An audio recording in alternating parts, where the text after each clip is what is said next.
el trabajo espiritual, o sea, el trabajo de la terapia de las enfermedades espirituales es algo necesario siempre en todas las etapas de la vida. Reconstruye, sana la identidad. Yo creo que cambia radicalmente cuando entiendes que el pecado es algo que te hace daño. Es un cáncer en el corazón. Entonces tú puedes fingir que no está. En el fondo rompe la relación con Dios. Y cada vez que tú no permites que Dios sea Dios, que Dios mande, que Dios escoja tu camino, que Dios escriba tu historia, que Dios sea quien toma las decisiones. No, yo voy a tomar la decisión. Pues estás robando el lugar de Dios. El pecado de los pecados y el peor de los pecados es la orfandad. Volverse huérfanos. Actuar, vivir, pensar como quien no tiene un padre.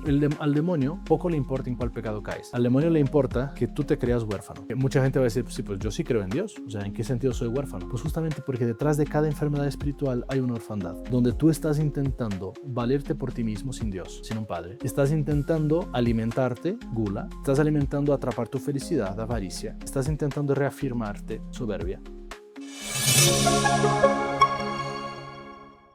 Bienvenidos a una nueva entrevista aquí en Enriquísimo TV. Y hoy tenemos pues un invitado muy especial que se llama el Padre Joao.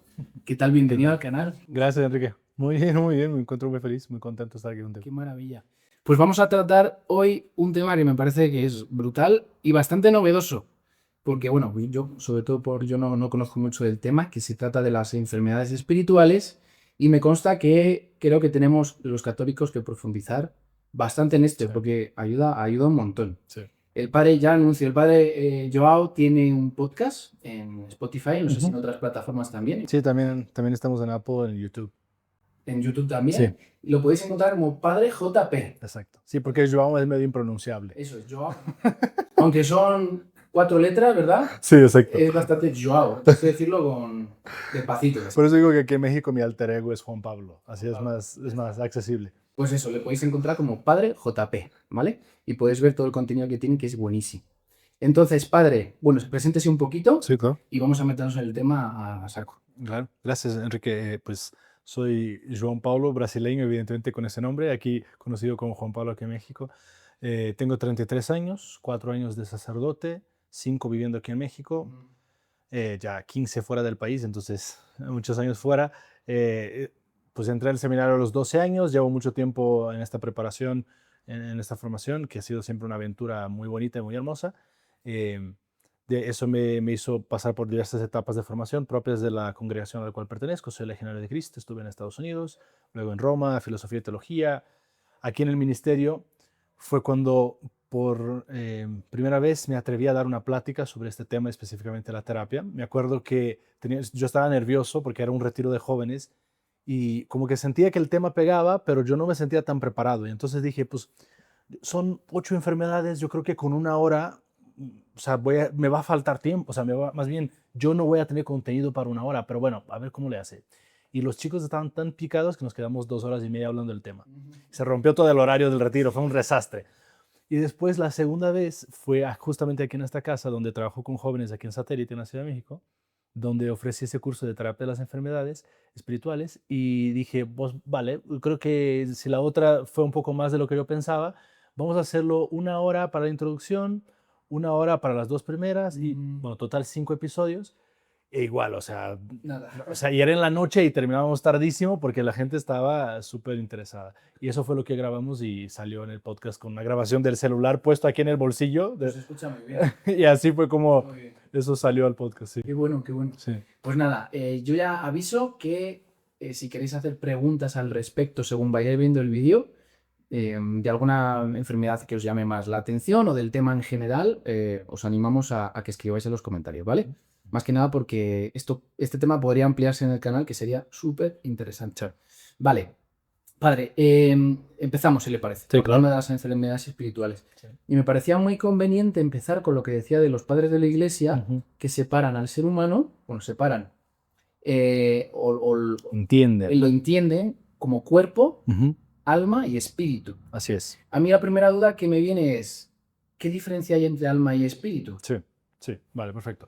Yo creo que una cosa primero que me gusta añadir es que el cristianismo inicial comparte mucho o absorbe o toma prestado muchos elementos de la filosofía griega, ¿no? Y entonces esto no es una invención de los padres de la Iglesia, sino es algo que ya estaba presente en la filosofía griega, en la antropología griega.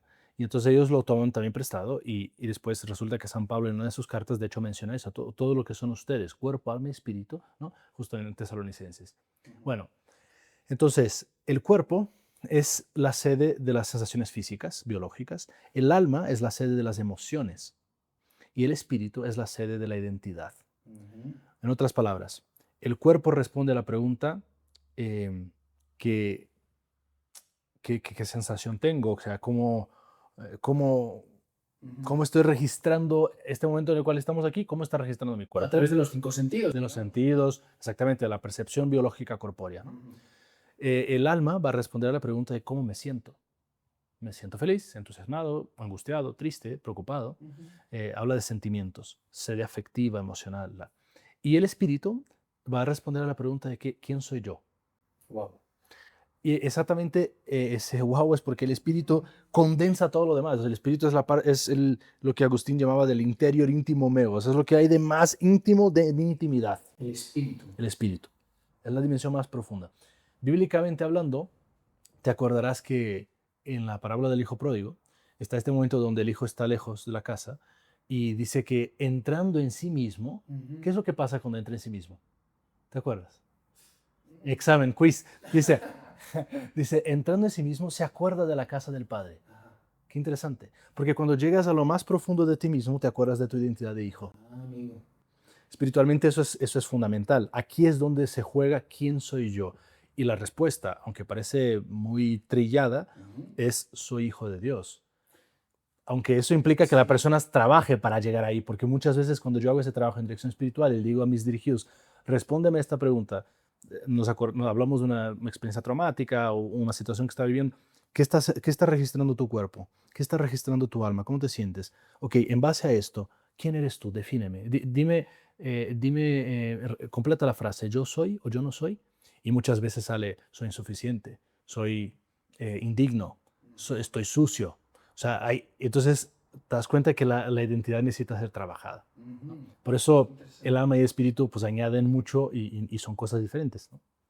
Vale, ¿usted cree que nos ayudaría también a definir bien qué es el pecado? Porque me parece que hay mucha relación del pecado con esas enfermedades espirituales que supongo que cada uno tiende o sí que tiende a que le sucedan unas u otras. Sí, Entiendo, sí. ¿no? Que por su tipo de tendencias, Exacto. debilidades, ¿no? Sí, sí. Sí, justamente dentro del marco del Tratado de las Enfermedades Espirituales, vamos a estar de la mano con el aspecto del pecado. Ahora, algo que es bonito entender e importante también, cuando Dios nos crea en el Edén, perfectos a su imagen y semejanza, esta unión cuerpo, alma y espíritu era perfecta. Era, no sé, es como tecnológicamente hablando, cuando todo, de que tu computadora, tu celular, el Wi-Fi, todo funciona espectacularmente bien, pues eso sí era, ¿no? De manera que nuestra experiencia física corpórea me llevaba a mi identidad, a la parte más profunda de mí mismo, estaba conectada y me lanzaba directamente a esa realidad, soy hijo de Dios. Todo funcionaba perfecto. ¿Qué hace el pecado? Rompe todo esto. Yo digo que el pecado es un poco como cuando el Wi-Fi no está funcionando y estás hablando por teléfono y entonces escuchas de todo cortado. Pues así antropológicamente nos quedamos fragmentados justamente por la ruptura del pecado. Padre, perdón, porque a veces he escuchado dentro del ámbito católico que el pecado lo definen como error. El pecado es un error. Sí. ¿Va por ahí? O sea, no me gusta una visión demasiado moralista del pecado. Como que se mundaniza mucho cuando se dice eso, puede ser. Se legaliza. Legaliza. Ese es el problema. Porque el pecado se vuelve una ley. Y entonces, ¿qué pasa con la ley? Si nadie me cacha, como dicen aquí en México, no sé cómo dicen allá en España, Si nadie... si no me atrapan, si no me agarran, si no me ven haciendo el error, pues no pasa nada. Aquí en México nosotros tenemos una interpretación filosóficamente amplia al respecto de los semáforos rojos, como habrás visto, ¿no? El semáforo rojo indica algo, pero no es obligatorio. Entonces, pues claro, si yo miro a los lados y no hay ningún policía y me cruzo el semáforo rojo y nadie me atrapa, pues no pasa nada. Pero si me atrapan. Y además, la ley muchas veces es muy relativista y es muy contextual. Entonces, estoy a las 2 de la mañana en una calle, el semáforo indica rojo, pero no hay nadie, pues ¿para qué me voy a parar? Es más, a veces la ley es muy aleatoria, es muy sin sentido. O sea, no tiene sentido que yo me pare en una calle donde no hay absolutamente nadie en un semáforo rojo a las 2 de la mañana. No hay sentido. Entonces, cuando pensamos el pecado en esa perspectiva, se hace un gran daño espiritual, porque el pecado no es aleatorio. La ley de Dios no es así como un semáforo rojo que a veces tiene sentido y a veces no. Y tampoco es si nadie me agarra, no pasa nada, porque el pecado siempre me destruye. El pecado siempre me hace daño. Y es por eso que el concepto del Oriente habla de enfermedad. Perdón, ¿es último? Por eso el concepto del cristianismo del Oriente Del Oriente. habla de enfermedad. Vale. Porque justo el tratado de las enfermedades espirituales nace en el cristianismo del Oriente. Vale. Mientras nosotros en el Occidente conocemos esto que ellos hablan de enfermedades, lo conocemos como pecados capitales, allá ellos hablan de enfermedades del alma. Y no solo allá, sino que es propio también del inicio del cristianismo, porque cuando vemos las fuentes, esto no es una cosa, o sea, yo no invento nada, esto ha sido presente desde el día 1, Evagrio Póntico, Casiano, los padres del desierto, están todos hablando de enfermedades del alma. Así se hablaba al inicio del cristianismo, ¿no? Entonces, es muy diferente de un concepto justo muy pobre del pecado que a veces tenemos. Y es una parte importantísima que a veces desde fuera lo ven como qué pesados son con el pecado. Sí. Y hasta, pues sí, le meten tono de humor de, pues yo vivo en pecado, ¿no? Aquí como muy típico, ¿no? Ajá. Y sí que como que gustaría que pudiéramos explicar mejor a los demás esto. O sea, ¿cómo podemos normalizar el pecado? No sé si me voy un poquito del tema, pero me gusta esa parte de cómo se puede normalizar el pecado dentro de la iglesia. Es decir, pues hablemos con apertura. Sí. ¿Por qué? Porque es un combate que tenemos que hacer, es algo que no, porque pues si hablamos de pecado a los demás, podemos incluso, o sea, si a los demás les choca y para poder atraerles vamos a quitar esa palabra, no, Sí. pues a lo mejor es tan necesario porque de ahí pueden llegar a venir esas enfermedades espirituales que ni siquiera ellos saben, ¿no? Claro. Y se puede detectar. Justo. O sea, yo creo que hablaste muy bien y que de alguna manera hablar del pecado tiene, podremos tal vez decirlo, dos polos, ¿no? Donde en uno quedamos en un nivel moralista, donde simplemente eso está mal, está bien, es blanco y negro y vas al infierno, vas al cielo, ¿no? Sí. Que al final de cuentas es muy pobre y es incluso lastima, no educa, no instruye, no entiende, no introduce, no hace el proceso mistagógico que es la introducción a la vivencia de la fe, ¿no? Y el otro extremo, es decir, mejor no hablemos de eso porque pues, va a asustar a los niños que hablemos del infierno. O sea, y luego siempre sale la persona, yo crecí en colegio de monjas y las monjas te ponían el miedo del Satanás todos los días, no sé cuántas cosas, ¿no? Entonces, también aquí ese otro polo que intenta desaparecer el pecado porque pues eso suena feo. Y ninguna de las dos cosas corresponde a la sabiduría de la iglesia. Porque cuando entendemos el pecado como algo que me hace daño a mí mismo, entonces, de hecho hice una serie en mi podcast que se llama Autodestrucción versus Plenitud, exactamente donde ahondo este tipo de cosas, porque siento que es algo que muchos jóvenes especialmente tienen el bloqueo hacia la fe, porque justo pues aquí van otra vez a hablar de pecado. ¿Por qué el pecado? ¿Por qué Dios me dice que no puedo hacer eso? ¿Por qué no? Tal? Ajá. Pero cuando entiendes que si yo tengo una araña, supongamos que yo soy un coleccionador de arañas y tengo acá una tarántula enorme en mi casa, ¿no? En mi cuarto, y de repente un día llego y no está la tarántula, ¿no? ¿Tú qué harías? ¿No le dirías a nadie de tu casa o les avisas? Oye, es que hay una araña suelta y que cuidado, ¿no? Claro, entonces si entendemos que el pecado es algo que puede hacer daño, pues claro que yo aviso. Entonces, claro que educo a los niños en clave de que, oye, esto no está bien, y no es porque es una ley aleatoria, sino porque te vas a hacer daño. Me gusta entender los 10 mandamientos, por ejemplo, como el manual de instrucciones de la felicidad y de la vida.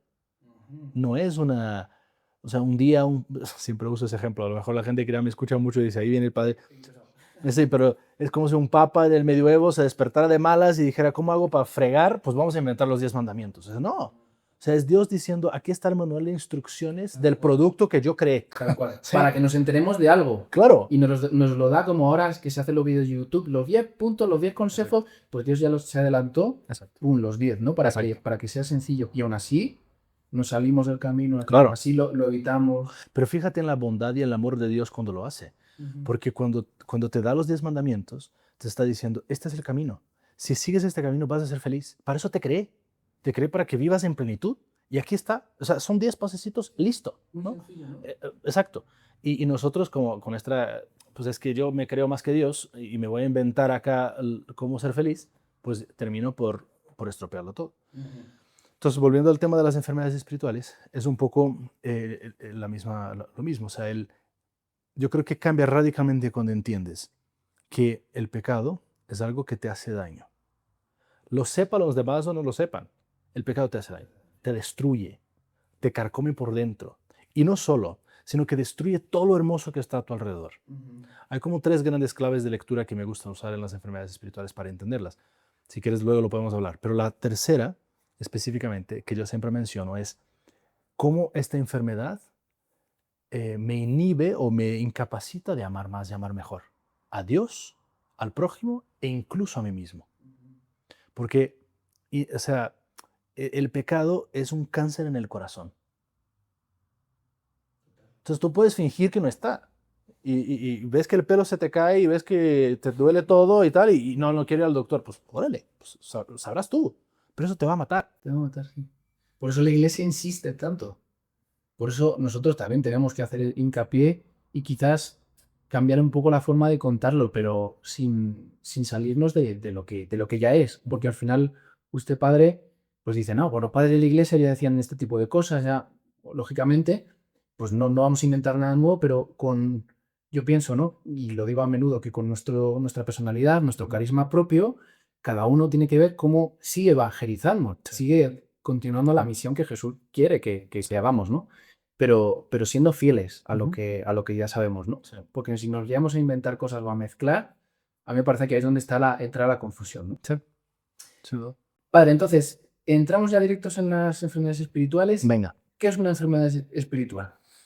Básicamente, ya había mencionado que con el paralelo con los pecados capitales, ¿no? Ajá. Pero son entonces, en el pensamiento de esos primeros cristianos, Sí. ellos van encontrando van agrupando, por así decir, ciertos comportamientos, ciertos rasgos que van afectando o al cuerpo, o al alma, o al espíritu, y que van entendiendo que justo en ese proceso de autodestrucción me impiden de amar y que por lo tanto el trabajo espiritual tiene que poder remediar, salir al encuentro, sanar esas enfermedades para que estemos en plenitud.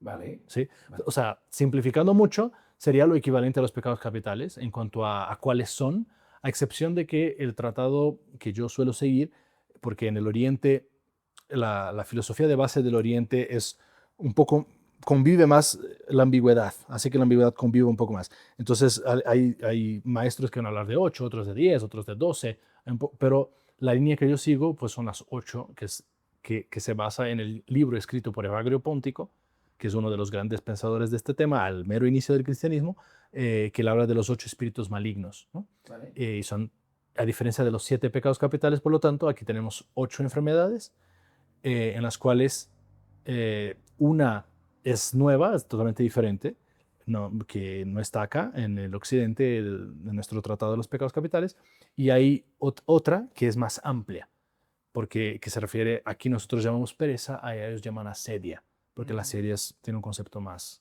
amplio, más profundo, etc. Entonces hay algunas pequeñas diferencias, pero parte de lo padre de esto, y yo creo que la razón por la cual también pedagógicamente es muy interesante, Sí. es que es muy estructurado. Ahí, cuando hablan de enfermedad, pues es porque los maestros espirituales son verdaderos médicos. Y así como cuando vas con los médicos, no es que te dicen, pues mira, yo creo que a lo mejor tendrás, puede ser que... No, o sea, es una cosa muy exacta. Mira, este es el diagnóstico y este es el tratamiento. Ujú. Espiritualmente también podemos hablar en esos términos. Y para mí esto es apasionante porque en un trabajo de dirección espiritual no estoy yo tanteando a ver más o menos por dónde le tiro, sino que no, aquí, o sea, esto es, mira, lo que me estás diciendo es esta enfermedad y así se trabaja, Ujú. ¿no? Y para la gente también es muy iluminador porque a veces el cristiano que se acerca a este tema de las enfermedades, a veces suele ser un cristiano ya que ha caminado un poco más, que está buscando un alimento más sólido y con frecuencia ha tenido la experiencia de ir a una confesión o ir a una dirección espiritual o ir a un retiro y sentir que la vida espiritual es una cosa que no tiene mapa, o sea, ahí estoy tirando para todos lados, ¿no? Ya. Y esto no, esto te da un mapa, esto te da, mira, así funciona, tuk, tuk, tuk, este es el orden, por aquí se empieza, aquí está la correlación, o sea, como que eso también es muy iluminador y instruye en el camino espiritual. Y padre, entonces, obviamente, las que todos conocemos, bueno, en las enfermedades del cuerpo, ahí sí que estamos todos muy experimentados. Enfermedades del alma, ¿sería más la parte psicológica? Sí, o sea, las enfermedades del cuerpo, a nivel de terapia de las enfermedades espirituales, hablamos de gula y lujuria, ¿no? Vale, que se estructuran. Exacto. Vale. Entonces, vamos a hacer un mapita inicial para que la gente entienda lo que estamos hablando, ¿te parece?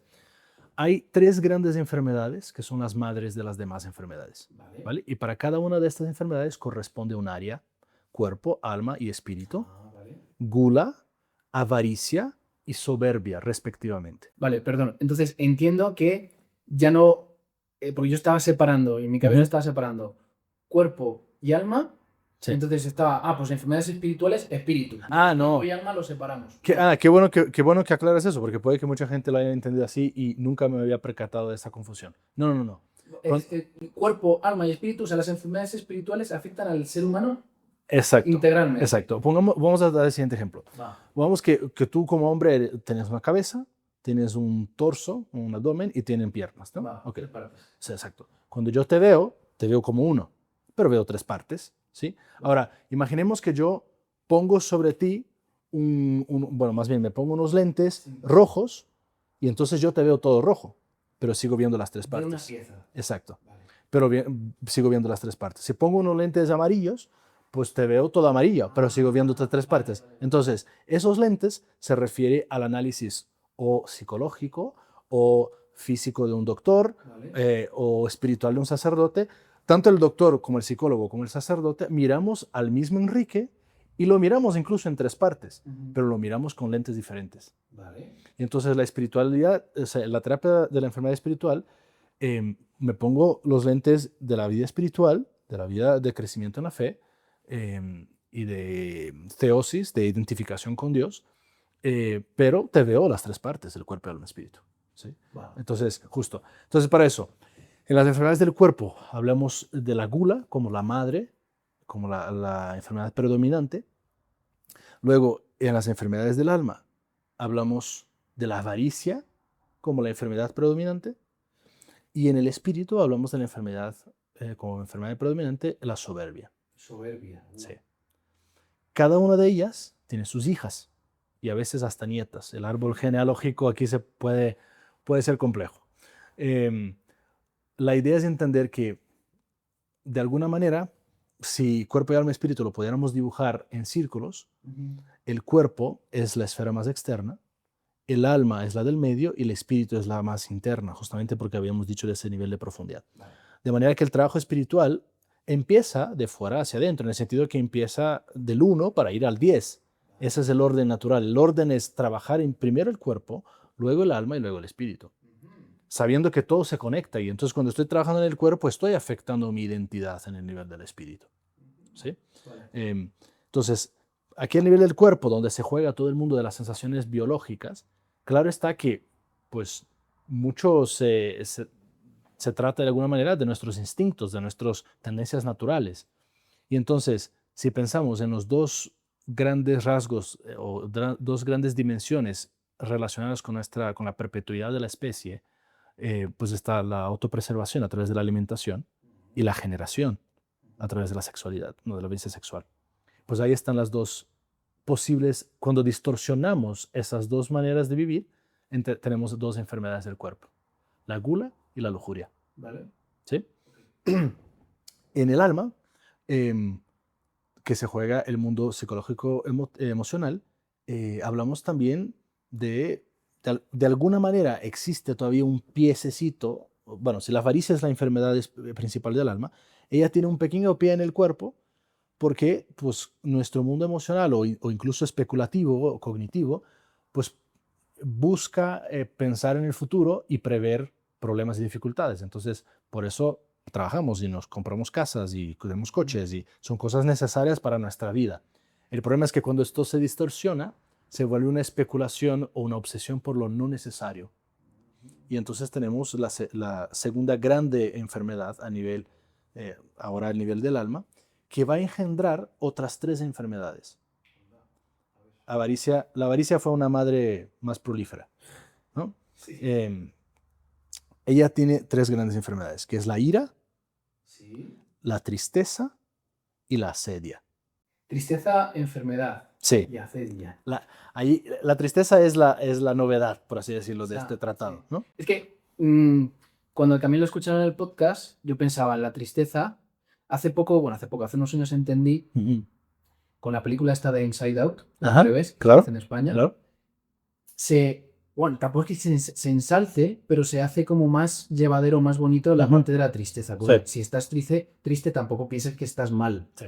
Entonces, pensaba hasta qué punto es buena la Sí. tristeza, como nos dijeron en la Claro. película, y hasta qué punto es una enfermedad que Sí. cuidado con ella, ¿no? Justo. Pues hablando de la película en sí, lo que ellos ponen ahí es, o sea, la película de Inside Out me gusta mucho, es casi un manual de psicología hecho película, ¿no? Sí. Y pone sentimientos muy primitivos del ser Muy humano. permitivo. Primitivos, Ah, sí. primitivos. Son Sí. instintuales, o sea, crudos, rudos, así como existen, así como vienen. Ah, exacto. Y claro que la tristeza en ese sentido tiene un rol importante. ¿Por qué? Porque si se me muere mi mamá y no siento nada, pues algo está raro, ¿no?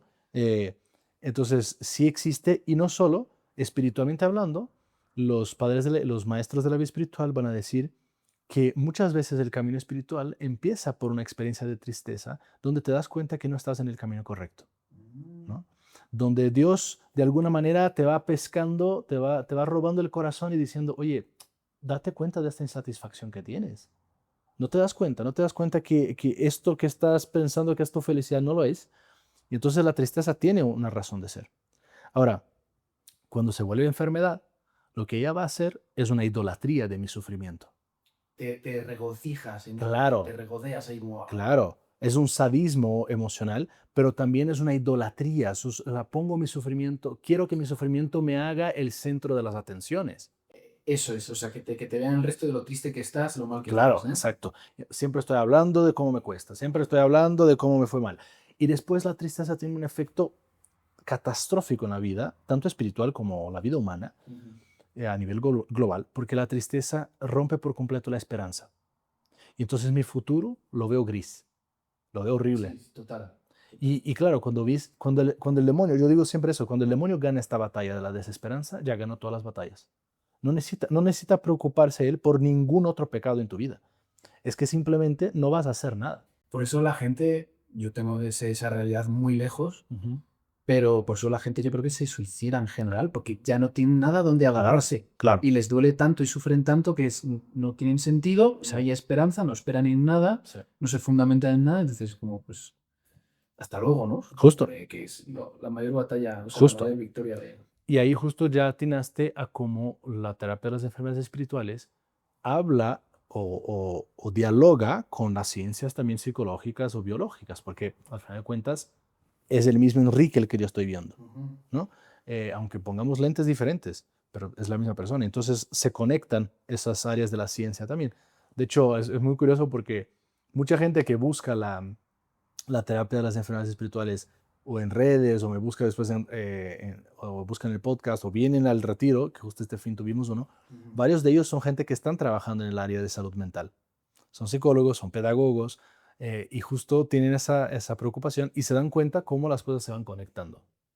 Y cómo a veces, sí, estoy haciendo toda la técnica psicológica del coaching y de lo que sea, pero me doy cuenta que hay raíces más profundas a que no llegamos y que es necesario justamente trabajar a través de la salud espiritual para poder encontrar una salud psicológica y una salud biológica. Eso lo hace más complejo entonces la terapia. Eso hace que, ostras, yo me imagino a algún psicólogo que lo esté escuchando encima, pues si ya tenía yo todo eso y ahora me tengo que meter en esta parte, ¿no? O tampoco es tan necesario. O sea, ¿dónde entonces, se me ocurre, se tiene que aplicar esa terapia hacia las enfermedades espirituales? Sí. Siempre, en casos extremos, el que está haciendo terapia y esté haciendo una terapia ya muy sencilla porque tenga cosas, digamos, terapia de mantenimiento. Ajá. Ahí ya no había falta, o es cuando, usted que ha visto de cuando ya es algo ya muy peligroso, duro para la persona, incomprensible incluso, de yo ya no sé por dónde tirar. Sí. No sé si... Pues, o sea, yo diría que más bien el trabajo espiritual, o sea, el trabajo de la terapia de las enfermedades espirituales, Es algo necesario siempre en todas las etapas de la vida, pase lo que pase, porque siempre estás tú caminando. Si eres una persona que quieres el desarrollo pleno de de tu personalidad, si quieres la integración completa, incluso en un nivel ya espiritual con Cristo, tú te das cuenta que esas enfermedades siempre están ahí. Es un poco como, no sé si la analogía va a ser buena, pero pongamos que el ejercicio físico, ¿no?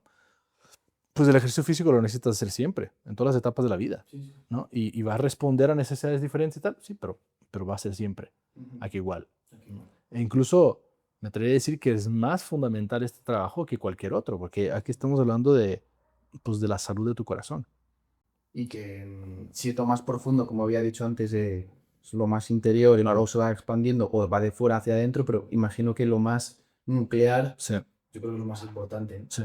No sé si quieres que terminemos el cuadrito, porque Sí. quedamos a la mitad. Hemos dicho cuerpo, Ajá, gula como la madre, exacto. luego lujuria Como hija. como hija, Exacto, alma, avaricia exacto, como madre y luego las hijas, ira, tristeza y acedia exacto. y el espíritu soberbia. Y el espíritu de la soberbia. Vale. Justo. Entonces, nada más para entender que en el alma, la avaricia lo que ella va a hacer es un apegarme tanto a mi definición de felicidad, que cuando esa definición no se da, o me enojo, Ujú, o me entristezco, ujú. o me desplomo. Vale. ¿Sí? Y responde justamente a ira, tristeza y asedia. La asedia, que tal vez, bueno, por decirlo muy brevemente, es una negligencia de lo importante. No es una pereza. Porque la pereza nosotros la definimos como, pues eso, estás desplomado, tirado en un sofá, no haces lo que tienes que hacer, eres un flojo, ¿no? Vale. No, la asedia no. La asedia es no hago lo que tengo que hacer, no estoy donde tengo que estar. Entonces, el workaholic, como se conoce, pues es un asedioso. Una O sea, persona, el que trabaja muchísimo, que claro, necesita ahí, ¿no? pero no está donde tiene que estar. Es un papá que descuida a su familia, es una mujer que descuida su salud. ¿Sí? Entonces, vale. Entonces vamos al espíritu. Ahora, habíamos dicho que el espíritu trata la identidad. ¿Quién soy yo? Las enfermedades del espíritu, por lo tanto, van a romper esa identidad, van a confundirla, la van a esconder o incluso la van a ignorar por completo. Y es aquí donde vemos un intento muchas veces de la persona que está batallando en este nivel o de todos los seres humanos, porque todos tenemos todas las enfermedades, ¿eh? Todos tenemos todas. En el fondo rompe la relación con Dios. Entonces, en el espíritu, o sea, el soberbio, ¿quién es? El soberbio es el que no quiere tener un Dios, en definitiva, ¿no? Él quiere ser su Dios. Y eso parece muy satánico y la gente a lo mejor que te está escuchando decir, oye, o sea, yo no estoy tan mal, o sea, yo sí, a lo mejor me peleo con Dios y tal, pero no quiero usurpar la posición de Dios. Pues tal vez no eres consciente de ello, pero sí lo haces, ¿sí? Porque constantemente en nuestras vidas nos damos cuenta cómo Dios no es Dios.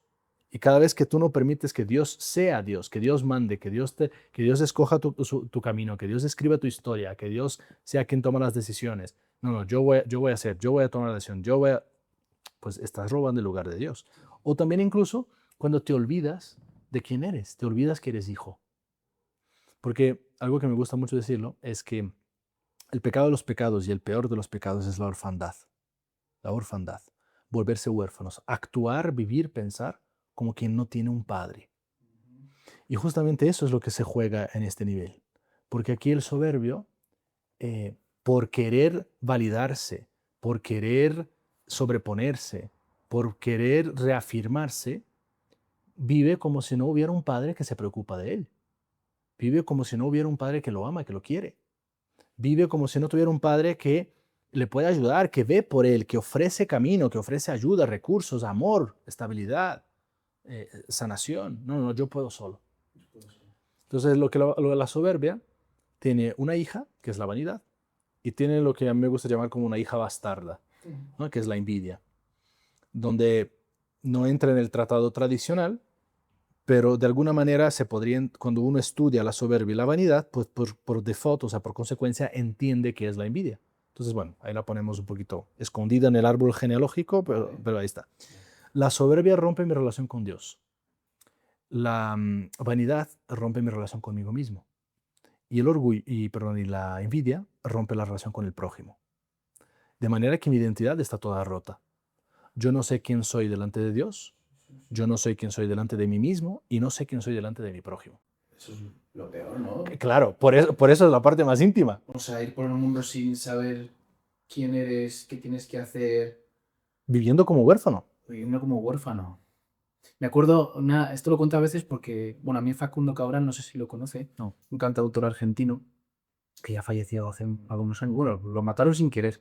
Pues fueron a matar a otras personas y él estaba en medio y le dispararon, vale, en fin, murió el hombre sin querer. Bueno, pero él contaba, porque él fue, él vivió en la calle de pequeño y fue alcohólico de muy pequeño, con 14 años era alcohólico y tal, y entonces era una desesperanza terrible, ¿no? La que tuvo. Y él cuenta que cuando un vagabundo le dijo, príncipe, le llamó, así por la calle, príncipe, se acercó. ¿Cómo que príncipe? Si tú sabes quién es el hijo del rey, sabes quién es el rey, ¿no? Dios, ¿sabes quién es el hijo del rey? El príncipe. Pues tú eres hijo del rey, por lo tanto eres una príncipe. O sea, de repente, con nada, le dijo, tú eres alguien. Pero no es que seas alguien, es que eres hijo del rey. Eso ¿Quién es. será el rey? Y entonces ya se puso pues puso varias personas en su vida que le ayudaron a esto, pero de repente un chaval tan desesperanzado le dio con algo tan pequeñito Claro. la esperanza, ¿no? Esa es la fuerza de la identidad, ¿no? Y esa es la fuerza del trabajo espiritual hecho a este nivel. Reconstruye, sana la identidad. Y fíjate, justamente como las enfermedades están conectadas, muchas veces a lo mejor la gente se acerca a la confesión o a la dirección espiritual, padre, es que tengo una adicción a la pornografía, a la masturbación, ¿no? O es una enfermedad de lujuria. Vale, pero cuando empiezas a excavar, te das cuenta que no es solo simplemente un desajuste del cuerpo, sino que hay una identidad herida. Entonces, esta identidad herida, porque claro, o sea, por ejemplo, el mundo de la pornografía es un mundo donde se presta mucho a la fantasía. En la fantasía yo soy el héroe, en contraste con la realidad donde yo soy un fracasado. Y entonces aquí, ¿qué es lo que estoy jugando? Estoy jugando con mi identidad. Mi identidad está frágil. Yo no sé quién soy. No reconozco el valor que tengo. ¿Sí? Entonces hay una conexión grande también aquí entre las enfermedades. Pero otra cosa que es interesante notar es que aunque los pecados de lujuria son los que nos dan pena llevar a la confesión, el demonio no pecó de lujuria. El demonio pecó de orgullo, de soberbia, Es peor, que es porque mucho le peor. dio la espalda a Dios, básicamente. Exactamente. Entonces también algo padre de ese tratado es que nos pone en jerarquía y en dimensión las cosas, porque a veces uno está tan atrapado con el pecado de la gula, de la lujuria, vale, claro que hay que lucharlos y hay que trabajarlos y tal, pero fíjate que hay cosas mucho más profundas que están pasando aquí. Sí, sí. Y que tú puedes trabajar a un nivel conductual de cambiar vicios por hábitos y dejar de ver tal cosa, tal, que es muy bueno, que bueno que lo hiciste, pero ¿y tu identidad?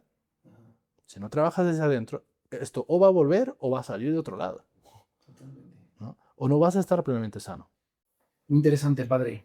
Muy interesante. Entonces ya hemos terminado con esta estructura, ¿no? Sí. Cuerpo, alma, espíritu y Sí. lo que corresponde a cada una.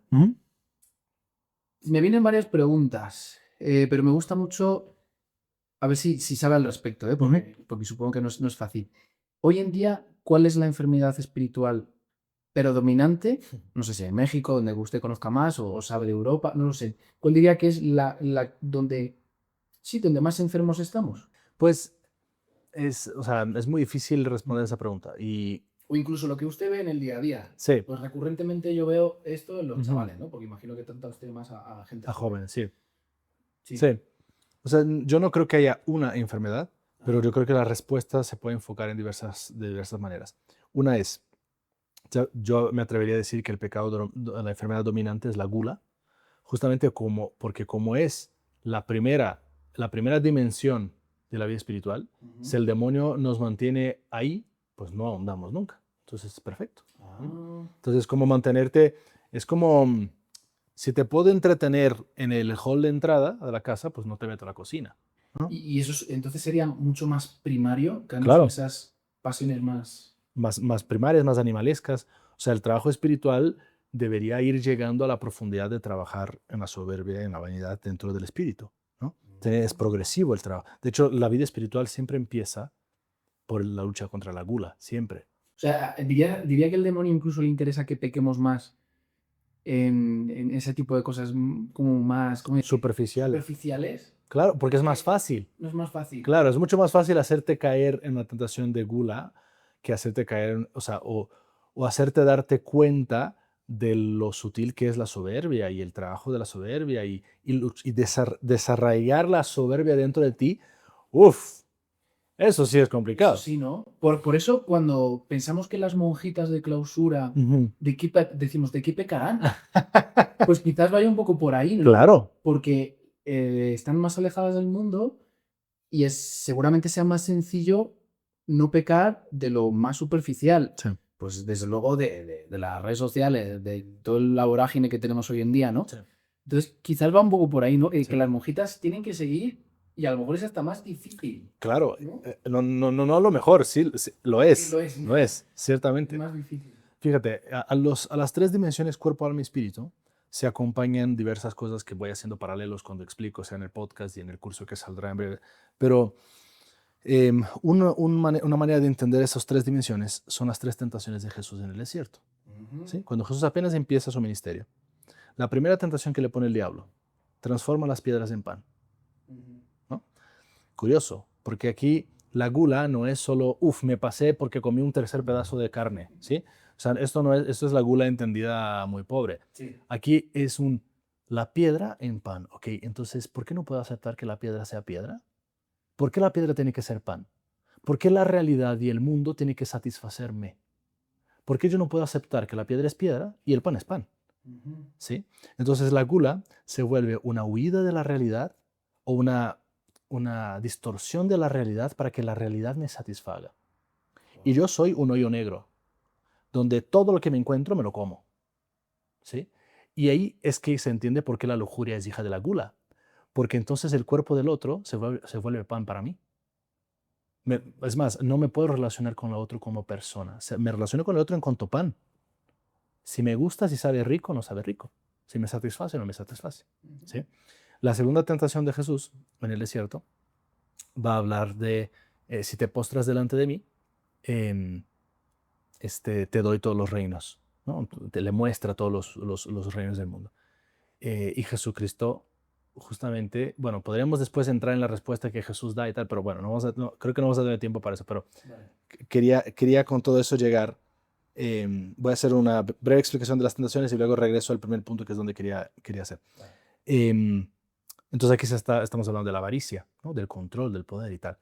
Y justamente lo que Jesús pues dice, yo me postro solo delante de Dios, o sea, yo no necesito nada de esto, esto es un exceso que es absolutamente innecesario, ¿no? Y después la última tentación es salta del pináculo del templo para que todo el mundo te reconozca y entonces te van a ver como Dios.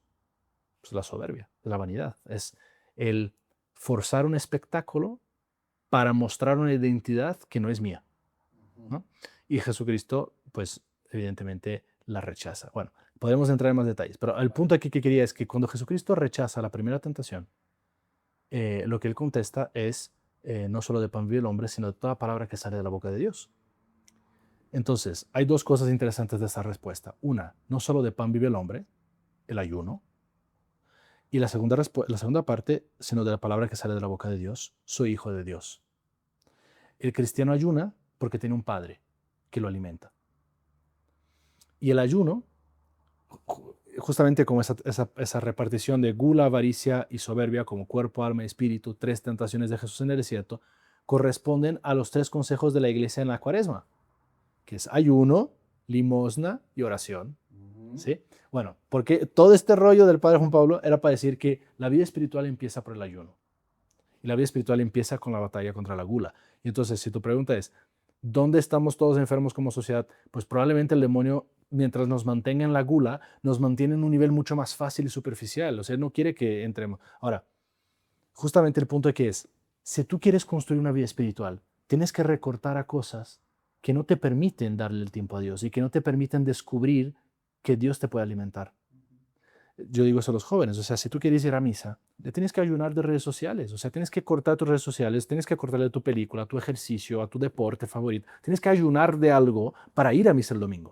O sea, creo que todavía, y va a pasar siempre, pero la mentalidad, o sea, no tanto la mentalidad de poner a Dios primero todos los días, ya hago ese esfuerzo, no sé si lo consigo, pero oye, que es que si buscas poner a Dios primero en tu vida cada día, Ujú. porque lo tenemos que hacer cada día, esto es un que haya sido levantarse constantemente Claro. y perseverar en ello, vamos a tender a esto que está diciendo, Sí. de quítate de esto Sí. para ir a misa. Oye, es que solo vas una vez en la semana. ¿Crees que podrías intentar ir otra vez? Ajá. Otra vez. Y no tanto porque hay que ir a misa, Ajá, sino ajá.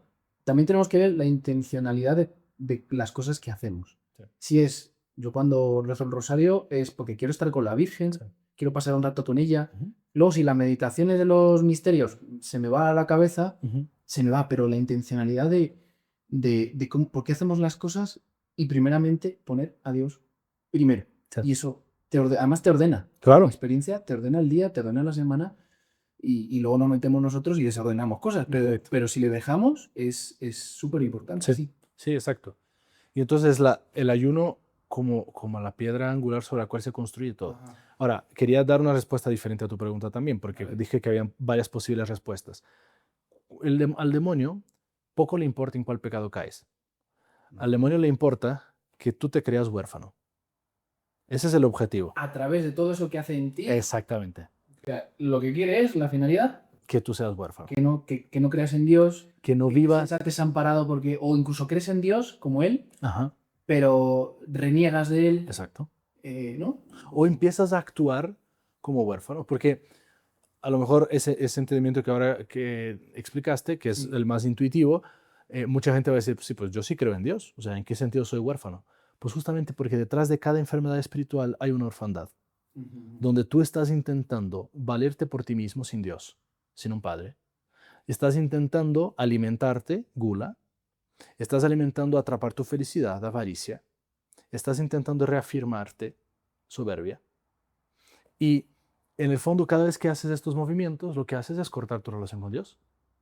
O no valorarlo, o no considerarlo, o no poner en él la preponderancia, que es lo que estabas diciendo, de ponerlo en primer lugar. Ujú. No estoy viviendo mi vida cristiana desde la perspectiva de que soy hijo. De que eso es, por eso es la identidad, porque es la base de todo. Sí, sí, sí, claro. ¿No? La identidad es la raíz del árbol. O sea, si está bien, lo que nace en el árbol está bien. Si está mal, todo es un desastre. Ujú. No da frutos. Ujú. Y entonces, por eso el demonio, si nos puede mantener golosos, es mucho más sencillo y más fácil, pero en el fondo lo que a él le interesa no es que seamos golosos, sino que con la gula no nos acordemos de que el cristiano vive de la palabra de Dios. No solo de pan vive el hombre, sino de la palabra que viene del Padre. Porque, repito, y esa frase no es mía, es de Fabio Rossini, que es una de las personas que me ha inspirado a entender todo esto, es un sacerdote italiano que yo admiro mucho. Ujú. Él decía eso, decía, si el cristiano ayuna es porque tiene un padre. Mejor, él decía, si el cristiano ayuna es porque tiene un alimento mejor. Y ese alimento mejor es la palabra del Padre, Wow. ¿no? Es el amor, es la relación con el Padre. Ajá. Entonces, nada, o sea, el pecado de nuestros tiempos, en definitiva, es la orfandad. Wow.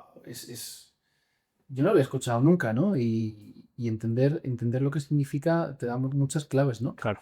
Bueno, espero que esté ayudando mucho a la gente a vislumbrar un poquito mejor Ujú. y a animarse. No sé si, porque otra de las preguntas que tenía era, ¿quiénes son los que pueden curar las enfermedades espirituales? El cuerpo, Bueno, a un ver. médico, una aspirina o un Mm. tal, pero ¿cómo Sí, sería este proceso, no? sí.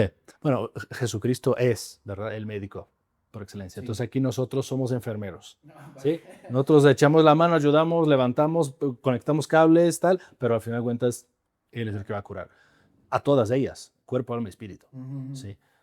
Con el auxilio del paciente, que somos todos nosotros. O sea, si el médico te dice, bueno, pero te tienes que parar 3 veces al día para caminar y tú no te paras, pues por más que yo te doy la medicina, no te voy a curar. ¿Sí? Entonces, es una sinergia teándrica que se dice, ¿no? Theos, anerandros, que es hombre, o sea, teándrica es una cosa humano-divina, es una sinergia humano-divina, donde yo colaboro como en la parte que me toca a mí, como paciente, pero al final de cuentas es la gracia de Dios la que me cura. Ujú.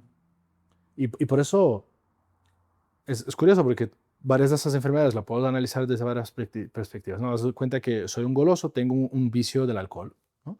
Eh, y lo puedo ir con el terapeuta y me va a tratar, claro, y me va a hacer muy bien. Pero también la parte espiritual, de que, ok, pero esa gula de dónde viene, esa obsesión de dónde viene, cuál es ese vacío que estás intentando tratar. Entonces, pero vamos a colmarlo de Dios, vamos a alimentarnos de Dios. Ah, bueno, mira, ¿por qué no vas a misa todos los días? Y entonces el alimento mundano del alcohol lo sustituyes con la Eucaristía, con el pan de Dios. ¿Sí? ¿Entiendes cómo esto se va complementando?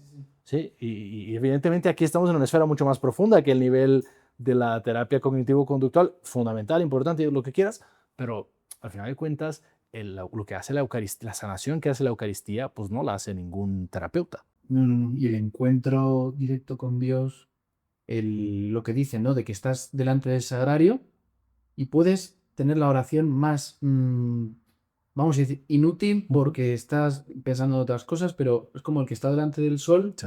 y se van poniendo moreno sin Exacto. hacer nada, ¿no? Exacto. Pues esto es un poco así. O sea, a veces necesitamos como hacer mucho o tener una técnica maravillosa para hacer oración.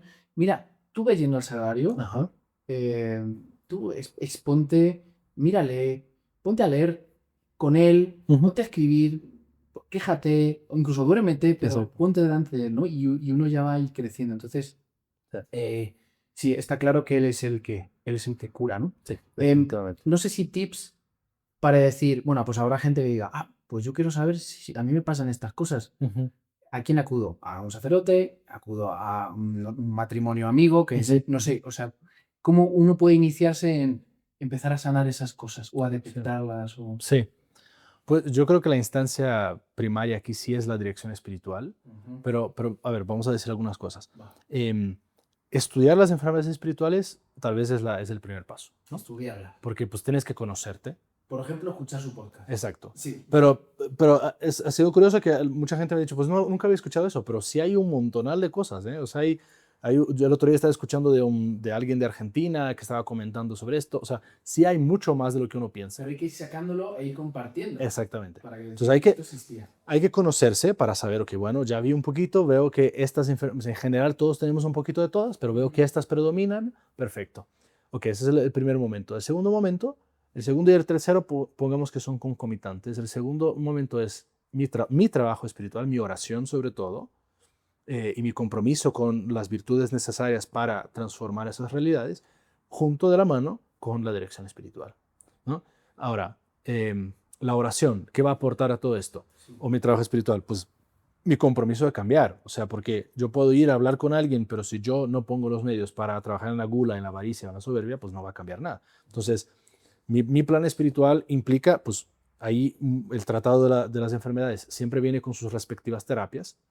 ¿Qué hay que hacer para sanar acá? Entonces digo, pues mira, esta terapia me funciona de maravilla, órale, éntrale y haz el trabajo. Llévalo a la oración, platícalo con Jesús.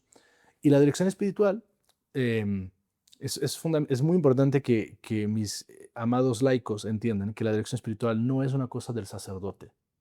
¿Sí? Porque los laicos cuando piensan en dirección espiritual siempre piensan, voy a buscar a un sacerdote. ¿Sí? Y no.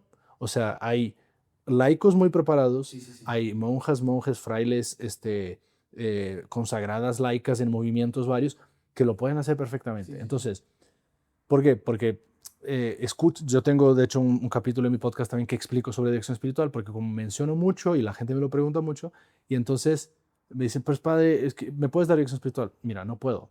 Entonces ni modo. No, a ver, la realidad de tu vida ahora es que este padre, que a lo mejor es tu párroco o tu amigo y tal, no te puede dar, pero seguramente tienes alguna pareja muy católica, tienes alguna persona que a lo mejor fue líder de tu grupo de jóvenes o el que te enseñó a ser monaguillo, qué sé yo, o una consagrada, una monja y tal, que están ahí a la mano, o si no hay nada de eso, pues tendrás un monasterio o algo más o menos cerca, ve, busca, ¿no? Empieza por donde se puede empezar, no esperes el ideal. Pero sí trae el trabajo. Mira, escuché estos podcasts, me di cuenta de esto, quiero comprometerme con mi vida espiritual, quiero volver a ser sano espiritualmente para amar más, amar mejor, quiero ser santo, me he dado cuenta de esto, estoy trabajando de esta manera y entonces, ¿qué opinas? Aconséjame, acompáñame, enséñame, muéstrame, y eso es el trabajo de la dirección espiritual. Muy bueno, padre, muy bueno. O sea, sí que no esperemos a ese gran ideal perfecto. Exacto. Si empecemos y a lo mejor luego se puede cambiar, se puede redirigir, pero lo importante es dar esos pasos. Claro, empezar. Porque nos ponemos excusas y ya mañana, ya tal, ¿no? Que en eso yo soy un poquito experto. Todos. Me voy a exponer aquí un poquito, y es que le pediría algún consejo sobre, porque yo tiendo a la ira. Ok. Los últimos años me he dado cuenta de que tiendo a la ira. Los últimos años. Antes, ni idea. Ok. Pero de repente, ¡pum!, explotó. Entonces, a veces me encuentro como que ¿qué pasa? Ujú, Es algo nuevo, ¿no? ujú. Entonces, no sé si así como en consejos generales, Sí, concretamente para esto, y si hay sí. otra persona que lo puede escuchar que le ayude, fenomenal. Vale. Un consejo tal vez un poco más abstracto, conceptual y luego algo más concreto, Vale. ¿vale? La ira es hija de la avaricia. Ujú. La avaricia se define, a mí me gusta básicamente dar una definición o un resumen de la avaricia que es el siguiente. Nada te hace sufrir tanto en la vida como tu definición de felicidad. Nada te hace sufrir tanto en la vida como tu definición de felicidad. ¿Expectativas? Exacto. Tienes, tú tienes una serie de ingredientes que consideras constitutivos de la felicidad. Te aferras a ellos tanto, pero como no se dan, te enojas. ¿Sí? Que puede ser desde despertaste y viste el fregadero desordenado porque tu esposa cenó tarde y no lavó lo suyo, y entonces te enojas con ella, como puede ser el, qué sé yo, el no te dan la promoción en el trabajo que pensabas que tú la merecías, ¿no? O que llevabas tiempo anhelando, o que al final no te va a alcanzar el dinero de todo el año para comprar el coche que querías comprarte, y entonces viene ese enojo, esa frustración que explota. Esa es la ira. Entonces, conceptualmente es importante entender que si no trabajas en los ingredientes constitutivos de la felicidad, la ira va a seguir apareciendo. ¿Okay? Vale. Ahora, en términos prácticos, ¿qué se puede hacer? Pues dependerá del rasgo que tome la ira, ¿no? Porque si toma un aspecto relacionado, por ejemplo, al rencor, entonces tendremos que hacer una terapia de perdón, Ujú. ¿sí? Pero si es un aspecto más, tal vez, explosivo en el trato de la gente, pues tendremos que hacer una terapia más de reflexión, Ujú. ¿sí? Entonces, en el primer caso, en el perdón, pues ponte delante de un crucifijo, mira a Jesús que ha perdonado hasta el último momento y ponte a perdonar a la gente con el cual cargas rencor, ¿no? Y a veces puede ser la gente que más amas y más quieres, pero las tienes que perdonar igual y es parte de la vida. En el segundo caso sería una terapia más de carácter reflexivo, donde pues hay diversas cosas que se pueden hacer aquí. Una de ellas es incluso una contemplación, una oración sobre la muerte. ¿Por qué? Porque la avaricia nos hace apegarnos mucho a cosas, a bienes espirituales o emocionales o físicos, materiales, y nos hace pensar que esto es mi felicidad. Y cuando me doy cuenta de que todo esto va a acabar, analizo la situación diferente. Y entonces también veo que pues ese enojo por sobreponerme, por conquistar lo que yo considero fundamental para ser feliz y para ganar las batallas, pues ¿qué más da? O sea, de verdad, al final me voy a llevar algo de esto, no me va a llevar nada. Ujú. Entonces, ¿de qué sirve? Qué sirve, ¿no? ¿Sí? Qué bueno, qué bueno. Gracias por eso. De nada. Lo volveré a ver cuando lo edite, lo volveré a ver. Me lo estoy diciendo a mí, me lo estoy diciendo a mí.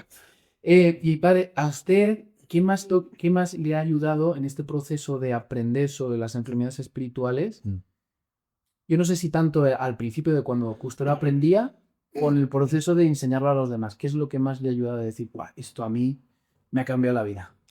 ¿Me ha ayudado más en sentido de material que yo he leído, consumido, tal? ¿O a nivel de esta idea es clave, me transforma la vida? A su vida, pues he sanado esto, Ok, me ha dado un sentido mayor, porque sí. ahora en gran parte de mi tiempo lo hago, Ujú, ujú. lo transmito a los jóvenes Sí. y veo cómo cada les cambia la vida. No sé.